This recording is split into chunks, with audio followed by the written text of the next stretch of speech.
Di berita pertama ada apa, Joy? Ini Ca, berita pertama tentang pencopotan Kadis PUPR Sumut ya, Wah. Pak Bambang Pardede ya. Jadi Pak Bambang Pardede ini dicopot oleh Gubernur Sumatera Utara Edi Rahmayadi. Nah, Pak Edi ini mengatakan pencopotan tersebut terkait kinerja ya, Oh, bukan. kinerjanya si Iya, karena dinilai PUPR ini ya? cukup lamban gitu kan. Kita pernah bawain SSM Ca, berita kalau Ica masih ingat, multi years yang pembangunan itu yang memakan biaya 2,7 triliun. Nah, ini ada kaitannya ke sama situ. Pak Bambang ya? Benar. Kan ada kontrak kerja untuk ODP di Sumatera Utara ini kan, kata Pak Edi. Ada target-target kerja untuk OPD di Sumatera ini dalam rangka mensejahterakan rakyatnya dan dia tanda tangan itu sebelum pelantikan. Tetapi beliau memang mungkin ada kesulitan dan memang tuntutan tugas yang begitu berat, dan katakanlah beliau masalah kinerjanya sehingga beliau meletakkan jabatannya. Nah, itu alasannya ketika diwawancarai oleh Tribun Medan. Nah, Pak Edi ini juga meminta agar pencopotan Bambang Pardede tidak dipolitisir. Ia memastikan pencopotan tersebut murni masalah kinerja. Terkait terkait pelaksanaan proyek multi-years pembangunan dan jembatan senilai 2,7 triliun, Edi mengatakan, tidak ada hubungannya dengan masalah pribadi, kan. Ya udah, pure karena kinerja. Ia mengatakan nantinya jika sampai 31 Desember 2023 pihak kontraktor belum kunjung menyelesaikan proyek, akan ada sanksi penalti. Nah, pencopotan Pak Bambang ini bertepatan ketika Pak Jokowi ke Labura. Oh, pas pula ya kan, lagi ke Sumut dia. 17 Mei 2023. Nah, di situ Pak Jokowi datang, ya udah di situ juga ya. dicopot Pak Bambang ini. Oke, untuk berita selengkapnya kita tonton dulu video berikut ini.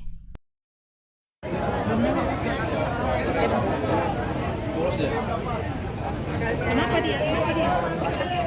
Kontrak kerja untuk OPD di Sumatera Utara ini. Ada target-target kerja untuk OPD di Sumatera Utara dalam rangka mensejahterakan rakyatnya. Dan dia tanda tangan itu sebelum pelantikan. Tetapi beliau memang mungkin ada kesulitan dan memang tuntutan tugas yang begitu berat. Dan beliau, katakanlah beliau tak masalah kinerja sehingga beliau meletakkan jabatannya. Demikian. Tak usah terlalu dipolitisir. Ini masalah kinerja untuk kesejahteraan rakyat. Ada lagi? Jadi proyeknya gimana itu Pak? Kan tahun ini harus selesai ya Pak ya? Nggak ada urusan proyek dengan person, karena dia adalah sudah merupakan satu konsep yang bersama-sama tanggal 31 Desember 2023 dia harus tuntas selesai. Rugikah provinsi? Tak rugi provinsi. Bekerja 10%, tuntutannya ada 33% termin baru provinsi membayar. Provinsi tak akan pernah membayar kalau kerja itu tidak sampai. Itulah termin. Apabila nanti tanggal 31 dan mereka tak juga tuntas pekerjaan itu, ada penalti, ada 50 hari.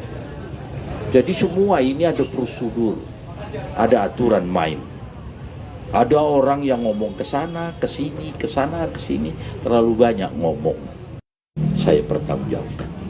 Pak, nanti penggantinya dari lelang terbuka atau bagaimana Pak? Ya pasti, kalau sudah untuk eselon 2 itu ada open bidding, ada dibentuk tim. Nanti pasti ribut lagi. Yang tak lulus biasanya ribut. Ya, itu dia penjelasan dari Pak Gubernur kita ya, Bapak Edi Rahmayadi. Lagi-lagi dijelaskan Pak Edi Rahmayadi, ini bukan ada masalah ke personal ya, tapi memang terkait pure kinerja. Mm-mm. Ya, untuk info lebih lengkapnya kita sudah terhubung dengan reporter kita, ada Kak Hani. Halo Kak Hani, Halo Kak Hani, selamat sore. Halo, selamat sore, Oke Kak. Risha dan Joy. Iya, Oke. benar. Kak Hani, ini posisinya sekarang lagi di mana Kak? Apakah masih di Enggak masih udah nggak di rumah dinas lagi, Oke, sudah selesai acaranya. sudah tidak di rumah dinas. Oke Kak, ini Kak terkait pemecatan dari Pak Bambang ini udah ada nggak Kak kira-kira siapa gantinya dari pihak pemerintah Provinsi Sumatera Utara? Ya, kalau untuk pengganti dari Pak Bambang Pardede secara definitif belum, kepala dinas yang definitif belum dilantik, tapi untuk sementara itu diangkat pelaksana tugas atau PLT. PLT-nya itu Pak Marlindo Harahap yang juga beliau menjabat sebagai kepala bidang pembangunan di Dinas PUPR Sumut gitu. udah Oke ada Kak, penggantinya ya? ini kan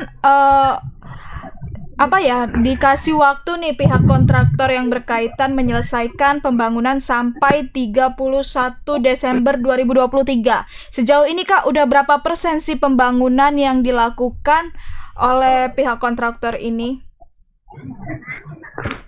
Ya, dari informasi terakhir yang kami dapatkan itu pembangunannya sekitar 23 atau 24% gitu. Jadi pemerintah Provinsi Sumut itu akan membayarkan jika pembangunan minimal itu sudah mencapai 33%. Nah, jadi saat ini sebenarnya Pemprov Sumut masih memberikan waktu untuk pihak kontraktor yaitu PT Waskita Karya dan KSO-nya untuk menyelesaikan pembangunan jalan paling lama Agustus 2023 dan untuk penyelesaian pembangunan jembatan itu sampai di Desember 2023 sudah selesai. Oke. Nah, Kak, ini kan gubernur kita mengatakan kalau pencopotan tersebut kan terkait pure karena kinerja ya. Nah, boleh Kakak infokan kinerja apa saja yang memang menjadi alasan pencopotan ini, Kak? Ya, secara rinci sebenarnya gubernur tidak menjelaskannya apa kinerja yang dalam bentuk apa. Tapi kalau berdasarkan wawancara kami dengan Kepala Badan Kepegawaian Daerah atau Kepala BKD itu menyatakan bahwasanya kinerja dari Bambang Pardede ini memang dinilai kurang baik ya selama beliau menjabat sejak 5 Januari 2023 dan salah satu indikatornya adalah serapan anggaran dari Dinas PUPR sendiri itu sangat rendah pada tahun 2022 itu tidak mencapai 60% dan serapan anggaran yang rendah ini memang dipertanyakan kenapa di Dinas PUPR itu sangat rendah serapan anggarannya. Pada saat itu Kepala Badan Pengelola Keuangan dan Aset Daerah menyampaikan bahwa ada kendala pembayaran karena penyelesaian pembangunan jalan dan jembatan di proyek 2,7 triliun itu belum selesai oleh pihak kontraktor sehingga belum dilakukan pembayaran. Nah, karena belum dilakukan pembayaran jadi serapan anggarannya itu rendah. Nah, tapi ternyata di akhir masa jabatan atau pada saat Pak Bambang Pardede itu dicopot baru Kepala BKD menyampaikan bahwa serapan anggaran yang kecil itu termasuk ke dalam kriteria pencopotan Pak Bambang gitu. Karena kalau dalam satu OPD itu serapan anggarannya rendah, itu berarti kinerjanya tidak baik. Kenapa ada banyak sekali anggaran yang belum dikeluarkan? Karena kalau anggaran belum dikeluarkan artinya program-program atau proyek-proyek yang dijalankan di tahun itu belum bisa dijalankan dengan baik. Dan sebagai tambahan kalau berdasarkan keterangan dari Komisi E DPRD Sumatera Utara juga menyampaikan bahwa mereka juga sudah melakukan evaluasi untuk Bambang Pardede itu sejak tahun 2022. Jadi di rapat paripurna kemudian juga di rapat pansus laporan pertanggungjawaban kepala daerah itu menyatakan bahwa memang di Dinas PUPR sendiri ada masalah serapan anggaran yang sangat rendah dan mereka juga sudah memberikan rekomendasi kepada Gubernur Sumatera Utara untuk mencopot Bambang Pardede itu, tapi baru direalisasikan oleh Gubernur itu di Mei 2023 pencopotannya. Oke. Gitu. Oke Kak, sejauh ini berarti memang pure masalah kinerja aja ya, nggak ada istilahnya tanda tanya, entah ada isu-isu korupsi segala Tanda macam. tanya. Tanda Oh, petik, petik. sorry. Untuk isu korupsi itu sendiri belum ada keterangan resmi ya, karena kami juga sudah mencoba konfirmasi ke KPK tapi belum ada keterangan. Oke. Jadi sejauh ini masih masalah kinerja Oke, dan baik. Bambang Pardede juga sudah kami konfirmasi juga tidak ada masalah dengan pencopotan ini. Beliau menerima dan masih menunggu selanjutnya seperti apa, jabatan apa yang nantinya Bambang Pardede itu dimasukkan ke posisi apa gitu. Tapi saat ini beliau masih sekedar menjadi staf di Dinas PUPR. Oke. Oke, terima kasih Kak Rehtin atas informasinya. Selamat beraktivitas. Terima kasih. Selamat sore. Selamat sore. Itu, sorry ya tadi Tribuners, Joy ada salah ngomong, mohon maaf. Tadi bilangnya It's okay. pemecatan, seharusnya pencopotan. Pencopotan. Ya, maaf ya Tribuners. Oke, Tribuners sekalian bantu tap Tap layar dan kasih gift ya nanti Joy Pargoy. Enggak ya. Enggak ya, oh enggak. Nanti Oke. berharap kalau mau partai ke akun aku. Oh, di akunnya mau Pargoy. Nah, di berita kedua Joy tadi kan ada gubernur nih. Nah, sekarang tuh wali kota Medan. Oh, Di wali kota Medan tuh Bobi Nasution mulai menggunakan mobil listrik nih, Waduh. merek Hyundai Ioniq Ioniq 5 untuk mengunjungi beberapa perjalanan dinasnya hari ini. Cute ya.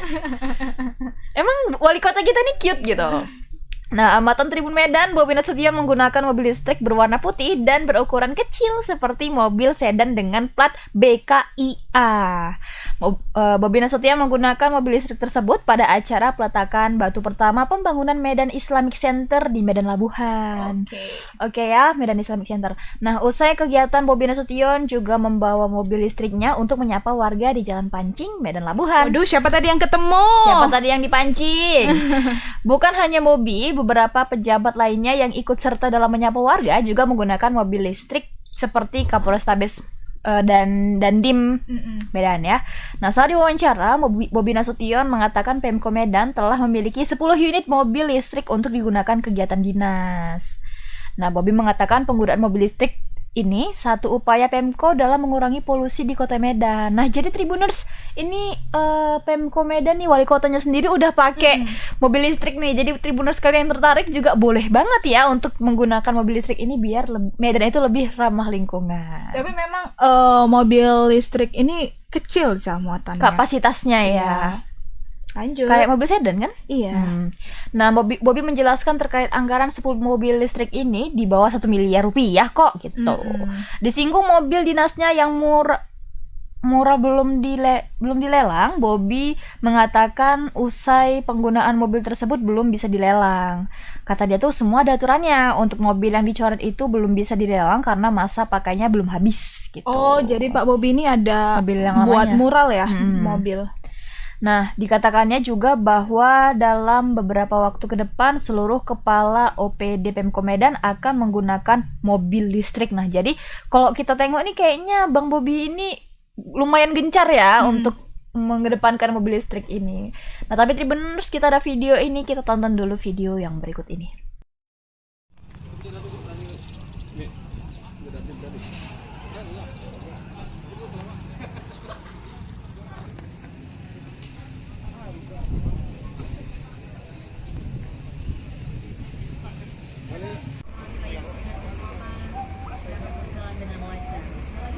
Nah, ini mobil listriknya ya?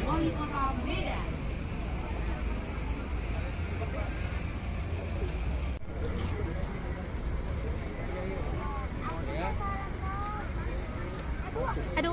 Bang, Bang. yang depan, bang. Bang, bentar, Bang.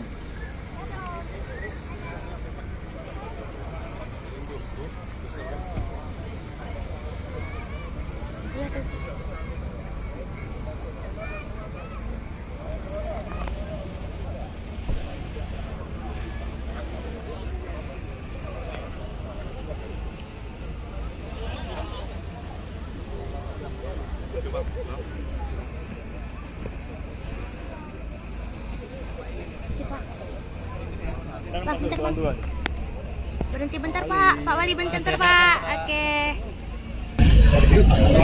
Manis bener ya. Manis sekali senyumannya. Abang Wali Kota, ya Abang Wali Kota.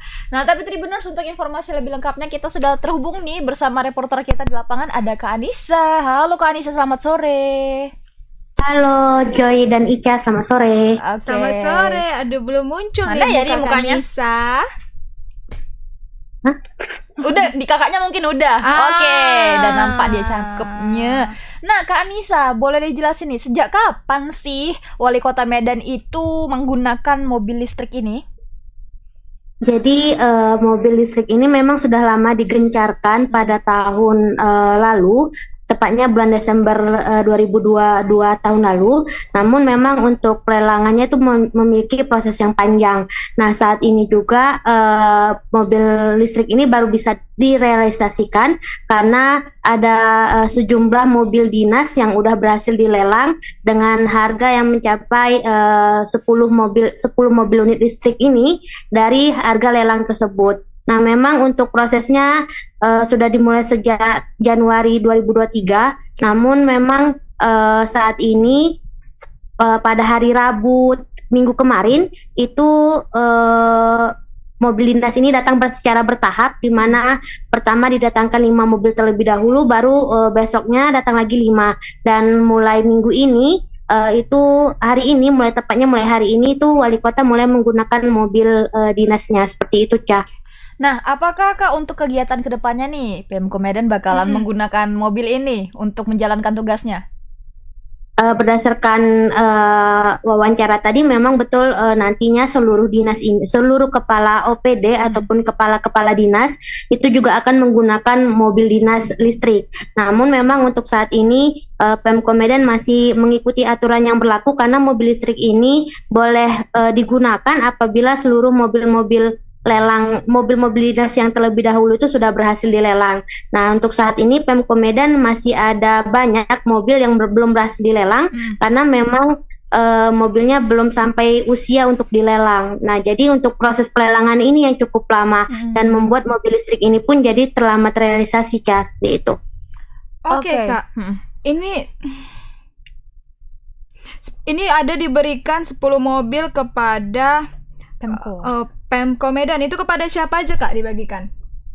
Itu dari wakil wali kota Medan, wakil wali kota Medan, Sekda, terus Kejari, terus Kapolres Medan dan Belawan, terus DPRD Medan, dan juga pokoknya ada 10 kepala ataupun yang sifatnya masih bukan OPD itu akan mendapatkan mobil dinas ini, seperti itu. Oke, nah Kak, kan ini mobil listrik ya, seperti yang sama-sama kita ketahui itu mengisi dayanya menggunakan baterai gitu. Nah, dengan diberlakukan atau diberjalankannya menggunakan mobil ini, apakah Pemko Medan menyediakan stasiun untuk mengisi baterainya gitu? Soalnya soalnya Tribuners ada yang bilang nih baterainya mahal sekali katanya gitu. Baik, memang untuk saat ini karena ini masih dipakai oleh pihak-pihak dinas ataupun seperti wali kota dan lain-lain, maka itu untuk pengisian baterainya itu masih ada di wali kota sendiri, bukan di tempat umum, kecuali nanti ke depan itu banyak masyarakat yang menggunakan mobil listrik, maka kemungkinan akan ada tempat pengecasan yang akan digunakan ataupun dibangun oleh Pemko Medan seperti untuk masyarakat umum ya. Berarti di wilayah kantor wali kota Medan sudah ada stasiunnya atau gimana, Kak? Sejauh ini belum ada, jadi mereka memang ada tempat ngecas sendiri tapi nggak dibuka untuk umum gitu. Cuman berarti untuk yang mobil Pemko aja gitu ya. Itu sementara waktu ya. Nah, apakah Kak giatnya wali kota kita ini menggunakan mobil listrik di Pemko Medan? Beliau nantinya juga ada rencana nih untuk mengajak masyarakat Kota Medan menggunakan mobil ini juga. Sebenarnya untuk gencaran menggunakan mobil listrik ini sudah ada sejak tahun 2022 lalu, karena memang waktu itu Presiden Republik Indonesia Pak Joko Widodo juga sudah menggencarkan agar seluruh OPD ataupun seluruh jajaran pemerintah menggunakan mobil listrik agar masyarakat Indonesia juga menggunakan mobil listrik. Hanya saja memang untuk Pemko Medan tadi terhalang oleh pelelangan, di mana pelelangan ini melalui proses yang cukup panjang bahkan berbulan-bulan. Maka tahun ini juga Pemko Medan baru bisa di bulan ini Pemko Medan baru bisa mengeluarkan mobil listrik ini. Seperti Benar. itu, Ca. Berarti Oke. untuk menggunakan mobil dinas ini, mobil dinas listrik ini mobil yang lama harus dilelang dulu, begitu ya Kak? Iya, Biar seperti ada itu. dananya gitu. Benar. Oke. Sama kan itu ada masanya mobil dinas yang sebelumnya. Oke, cukup. Terima kasih banyak Kak Anissa atas laporannya, informasi sangat lengkap ya. Kami menunggu juga nih untuk update-annya mengenai semoga aja dengan digunakannya mobil listrik ini untuk Pemko Medan juga kan menghimbau masyarakat Iya. juga nih. Jadi ada station listriknya juga masyarakat biar lebih mudah gitu untuk mengecasnya. Oke Kak Anissa, selamat beraktivitas kembali. Selamat sore. Sore. Oh iya ya. Imut ya, mobilnya juga imut gitu. Tapi kayak mobil ini loh, kayak mobil biasa kan tampilannya itu. Karena keren. kan ada dia yang lebih pendek kan. Iya, yang lebih kecil, lebih Iya. kayak mobil main-main. Kayak bum kar. Oke, itu dia berita kedua kita Tribuners. Nah, berita ketiga kita ini cukup Viral. panas. Apalagi ya? Gitu. Ya, berita ketiga ini datang dari artis cantik Rebecca Klopper. Siapa yang kenal dengan Rebecca Klopper? Aku. Nah, jadi Rebecca Klopper ini pacarnya Fadly Faisal Iya. atau calon kakak iparnya Fuji Dan Gala. calon bibinya Bibi Gala. Gala. Ya, tante Gala. Jadi nama Rebecca Klopper ini trending di Twitter aja. Jadi trend topik dia ya. Iya, Kenapa tapi tuh? bukan karena prestasi, malah justru karena hal Hal yang negatif. buruk ya, hal yang negatif, yaitu beredar cuplikan video syur yang diduga calon menantu Haji Faisal atau ya Rebecca Klopper ini ya. Belum ada kebenaran dari video ini, tapi memang di video itu mirip, Looknya ya. ya cukup mirip dengan Rebecca. Nah, terus Tribuners udah ada yang melihat tweetnya. Kalau udah ada kalian komen, boleh bantu komen dan kalian kasih pendapatnya. Menurut kalian itu Rebecca apa enggak? Iya, Soalnya ini benar. kayak masih simpang siur gitu, Joy. Iya. Masih banyak cocok-cocok kan, kayak ada tai lalatnya gitu-gitu kan. Nah, tak ini Cak, makanya tak sedikit netizen ya, kayak si Cak ini sikapnya yang Tai lalat, mencocokkan bukti tahi lalat yang ada di pinggang Rebecca Klopper yang diduga mirip dengan pemeran wanita di video syur tersebut.